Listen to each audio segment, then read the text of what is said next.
সরকারি নিষেধাজ্ঞাকে তোয়াক্কা না করে প্রাথমিক ও নিম্ন মাধ্যমিক বিদ্যালয়ে এখনও অবাধে চলছে গাইড বইয়ের ব্যবহার।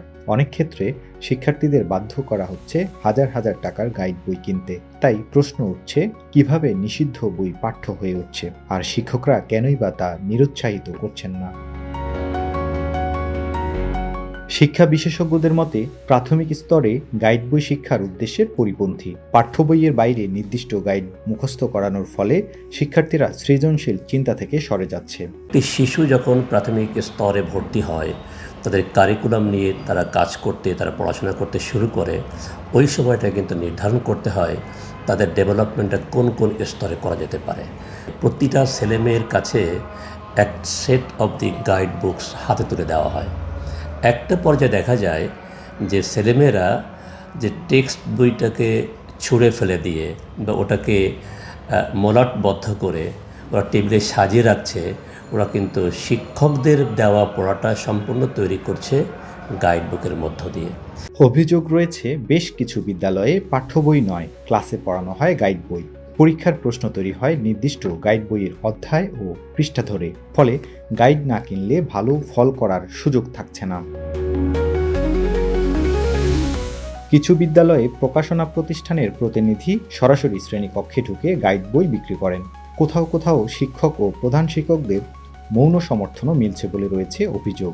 একটা শিক্ষা কারিকুলাম বা একটা টেক্সট বুক দেওয়া হলো, ওই টেক্সট বুকের যে ম্যানুয়ালটা, টিচার্স ম্যানুয়াল, এটা কিন্তু তৈরি করা হচ্ছে না আগে, বা তৈরি করা হলেও সঠিক সময়ে, ইয়ার শুরু হওয়ার সঠিক সময়ে আগে দিতে পারছে না।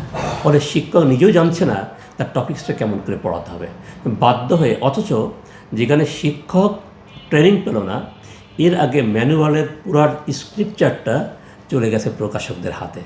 প্রকাশক এনসিটিভি থেকে বলি বা সরকারি যেখানে প্রণীত এরিয়াটা আছে সেখান থেকে তারা ম্যানুয়ালটা নিয়ে নিচ্ছে, নিয়ে তারা রাতারাতি বৎসর শুরু হওয়ার আগেই তারা গাইড বই প্রকাশ করছে।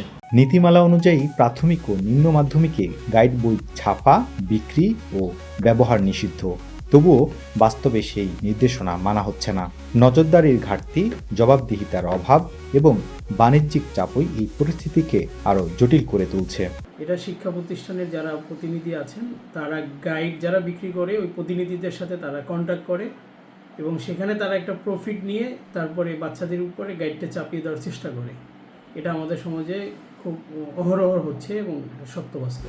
কোমলমতি শিশুদের মানসিক বিকাশের অন্যতম বাধা এই গাইড বই। তবে এ থেকে নিস্তার মিলছে না আগামীর কর্ণধার এসব শিক্ষার্থীদের। কারণ গাইড বইয়ের রমরমা ব্যবসার সুবিধা রয়েছে বহু পক্ষের। সে সঙ্গে সরকারি নজরদারির অবহেলাকেও দুষছেন শিক্ষা সংশ্লিষ্টরা। তারেক হোসেন, বাংলা নিউজ।